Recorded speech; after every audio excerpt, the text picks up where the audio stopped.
fantastic. I could not be happier. And you did the copy. In other words, Yes, did I did them. copy. The couplets, yeah. Yeah, what is it called? I did them all in couplets, so they're all very easy to read, rhyming couplets. Rhyming couplets. Yeah. How are the sales going? I mean, you what Well, now you're just to stop you, you're an independent publisher. You're publishing right. independently. So it's going to publishing Talk now. about that now. Yeah, and it's not easy, of course, but it's definitely the way that I wanted to be able to keep creative control and keep the rights to the book as of right now. You know, who knows if that's to change in the future. The publishing is now it's going to print. So when I went to Kickstarter is when people were actually pre-buying the book in order to help fund the book. So I have over 300 backers, so over 300 people that have already purchased the book. And we just went live on sensationalbooks.com selling the book on pre-order Sensational. as well. Good, give that sensational. Sensational Books. Sensational books. Oh, that's right. You get that right. That's where you can purchase the book. Yeah. Is it going to be in Barnes and Nobles? I mean, have you bought We're hoping. I mean, we're hoping the distributors will be open to getting it to larger stores like that. It'll be in a lot of very independent stores. It'll hopefully be in a lot of airports, hotel gift shops, New York gift shops. Available always online. Right. Now, my daughter has written a book, and she's looking to publish, but it's a bit of a different tone to it. Of course, you know, it's so unique what you've done. And she's really railing against the Kindle technology. And Kindle technology doesn't work. It doesn't work with my book. In order to do like an ebook or something like that, I would have to do something that kind of includes you being able to go through the cities. Of course, you wouldn't smell them, but you would know all the different smells in the area. You would know when you go to Chinatown, all the different places you could go in Chinatown, and kind of keep more of a concierge aspect to it, perhaps. We're still kind of playing around with that idea and playing around with like the iPhone app of it and those kinds of things that don't offer you the ability to smell. It just occurs to me that it can be done. You know, you have the Kindle and an accompanying card. Oh yeah, absolutely. Where you're okay. This is, and it's a matter of coordinating the Kindle with the card, and Yeah. you're just scratching. Yeah, the just card. like that new movie that just came out, that Spy Kids Oh, yeah, 4D. Aroma Theater. The 4D, it's in 4D. Right, which is, you know, it's again, that's a throwback. I mean, that used to be in theaters years and years and years ago, where you would actually go in, you'd have a card, and you would, you'd match the numbers to where they were in the movie, and you'd be able to scratch and smell where they were. So that's how that works. I was That's wondering how are works. they going to do something like that? Smell it. So Yeah, no, it's not they're wafts giving of a card. smell shooting out from underneath the vents. So there's a card. So you can do the same thing. You have the Yeah, card. absolutely. Corresponding cards. Yeah, corresponding card. Yeah. Because Kindle is where it's at today.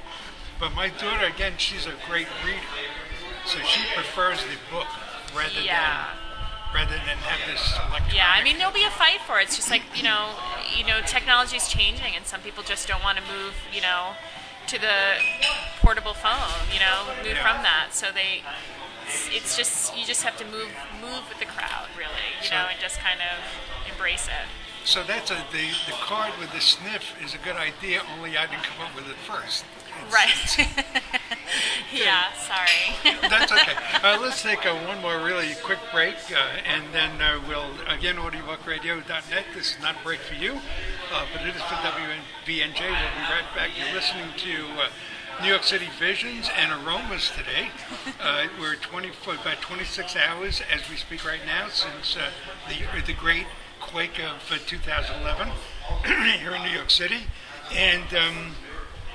And Washington shook too, by the way. I know. They got it way worse than we did. Excuse me, and the president's on vacation, Martha's Vineyard, and Martha's Vineyard shook. Oh, wow. There's a lot of aftershocks. Is quite a bit. Okay, let's take that break, and we'll be right back. Again, did I say that our guest is Emma Jones? Concierge, is it concierge slash author or author slash concierge? What do you prefer? I'm so thrilled with both titles, so you can put them any way you like. So that's okay. Let's take that. It's interchangeable. Okay, let's take the break, and we'll be right back. We're back, and I'm just looking. I'm just looking at a pizzeria, Subway. All of a sudden, I'm going to find myself you may have people smelling now, sniffing everything. You could be starting. People to really use their senses. You could be helping people heighten their sense of smell as these children read the book and smell. They may become more sensitive to scents. Could it be? Yeah. Well, I mean, like children that grow in kind of like suburbia and those kinds of, kind of areas where they're not in a busy city. It'll be a treat for them to be able to see all the smells that you can just encounter walking down one city block. Okay. What would you like to say? Let's you take it further. Let's go with what you want to say. What would I like to say? Well, first of all, I definitely want to thank everyone that supported me on Kickstarter and anyone that supports me from this point forward. It's been such a treat to be able to bring this to people. I highly recommend, just if you ever have a idea, to just really go with it, regardless of what people think or what people say that it's a silly idea or that it's been done before, those kinds of things, and just really, really follow your dreams. I mean, I'm like sitting here because I'm just grateful that I listened to this small little voice and was like, let's just do something fun and creative. And I think that that's true what you said earlier. A lot of people have an idea and they just sit on it or don't think that it's worth any time or energy, but you owe it to yourself, to just do it. But again, you just stepped in this. And everyone should go out and step in horse manure and get themselves a little luck to get their dream off the ground. Yeah, there you go. Okay, one more time. So folks that are getting an education how to get put together. You're a self-publisher. Mm-hmm. You went through Kickstarter. You got Kickstarter. Yep, Kickstarter.com. Kickstarter. Okay, and of course KICKASTARTR.com. Okay, so you got the money. You raised the money. Yeah. I know you're on Facebook and Twitter and all that. I mean, luckily I'm in a time where there's so many wonderful social networks where I can really reach out to people in a manner that I wouldn't be able to do before now. So Facebook was a great engine for me to be able to get the word out about my book and reach out to people that I haven't spoken to in years to let them know and update them on my project. So I would definitely use those social medias for anyone that's interested in pursuing a project. I would definitely use those outlets to your advantage. So now, one more time, you're at this point now. As we're sitting here today, again, August 25th, 24th. Yep. Oh, here I go losing a day. 24th, 2011. You basically raised the money how long ago at this point? Only a couple of weeks? Yeah, it's just over a full week. And the 30 days was up when? August 17th. Because I know I kept on getting on the Facebook the 3 days to go. I know. Oh my gosh, so nerve-wracking. So now, when the money was there and you were set, you sat back. What was your first? Was it a little daunting at that point? Well, okay, I was actually, I've actually got to. Let me just say that the Kickstarter only works that if you put a goal up there for you to get your project funded, and if you don't meet your goal, all the money goes back to everybody. It's Kickstarter's way of helping you not sink your money into unsuccessful projects.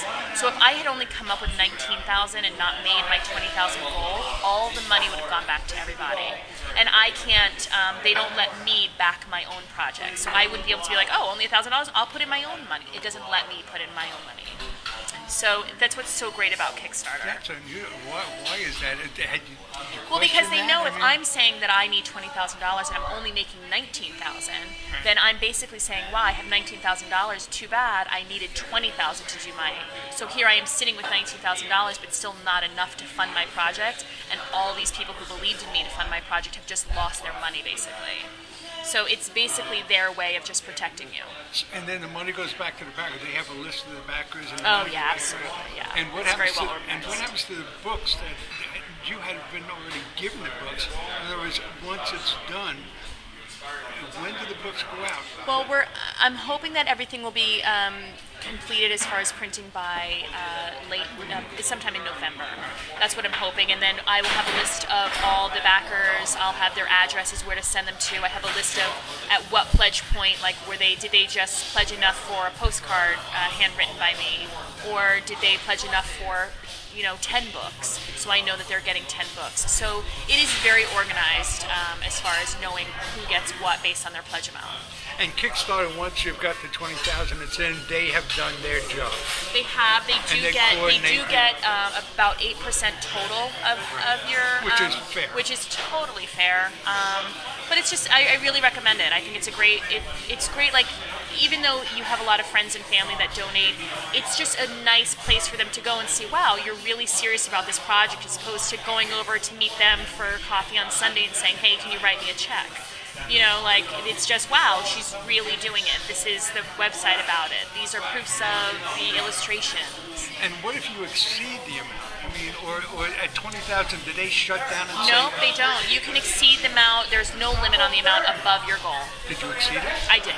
You did by a nice. No, I made about 23, which was, I mean, still, it's so much in such a short period of time. I mean, I was up for 30 days. It's a lot of money to raise.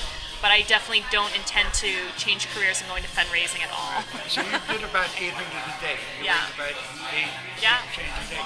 Okay, so now you're about to, and this book could be successful. Yeah, I hope so. This knock on wood. Let's successful. Let's step in manure on the way out. Yeah, knock on mahogany, whatever that wood is. What does it smell like? Right. So this is the next step, and this is a very exciting. Yeah, step. I'm very, very excited. Wow, you're okay. Anything closer? Let's go back to anything you want to talk about.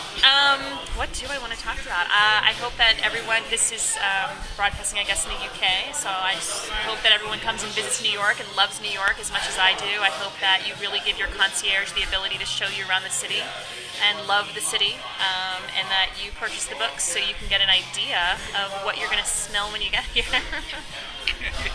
Again, we are sitting in, and I'm going to give him a little plug over here. Yeah, absolutely. Robert Emmett's Bar and Restaurant. We're at 44th, right off 8th Avenue, right next to John's Pizzeria. The place is Jim.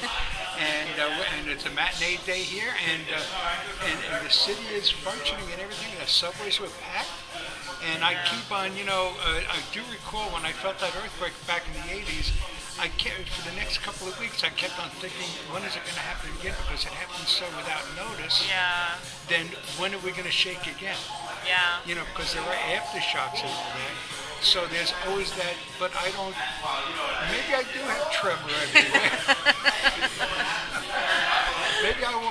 I'm kind of holding just a little bump. I'd love to just. Right. You want to be shaken up. Yeah, I'm sure there are going to be T-shirts. I'll bet you within a week I survived the earthquake. Yeah, it's so funny because so many people didn't feel it. There was actually a really funny posting of one lawn chair that had fallen over, and it says, "I survived the earthquake." And it's just like one plastic chair that's fallen over on the lawn. The city is great because it just comes on back and it comes on back and you knock it down and it comes back. Absolutely.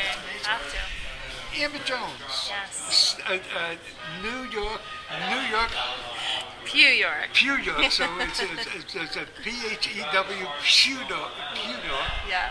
Oh, it's so hard to say. New York, Pew York. New York, Pew York. And I do remember an email you sent me. You said, I thank you very much. Yep, thank you very much. Thank has become, do you use that a lot in your... Yeah, I have to use it on people like that will get it, as opposed to being like, how rude. Yeah, I thank you back. Right. I said, I don't know if I want to be doing this kind of thing. This seems like such an insult. Right. Thank you very much. I don't know if I want to do that kind of thing, but I did it anyway. And we finally got together to do this thing, and I'm wishing you all kinds of luck. And thank you so much. And you're welcome. This interview's been magnificent. And I'll tell you, from a personal point of view, I'm going to pass the Kickstarter information on to my kids. Yeah, so absolutely. No, she's not a goat. I want to pass it on to my daughter, see what she wants to do. This seems the way to go. It's very tough getting into a publisher. Yeah, it hasn't been an easy process, but I do feel, it's definitely very difficult to get into a publisher. But this gives you an opportunity. There's so many wonderful self-publishing companies out there now that cater to people that can't go the traditional way. Yeah. I've got my tongue around my face, so there we go. Yeah, so because I was in the record business and you walked up there to the tape in the music business. If they don't like what they hear in the first 2 seconds, you're dead. Yeah. It's the same thing. Yeah, definitely. It really should be left up to the people, and this is what it's done. Yeah. My time is says we have to go. Okay. Again, thank you very much. Yes, Amber. thank you very much. Thank you very much. You've been listening to New York City Visions. I'm your host and fellow New Yorker for the past 52 minutes. thanks for tuning in. We have to go. You hear that? We're running late. Again, thanks for tuning in. Bye.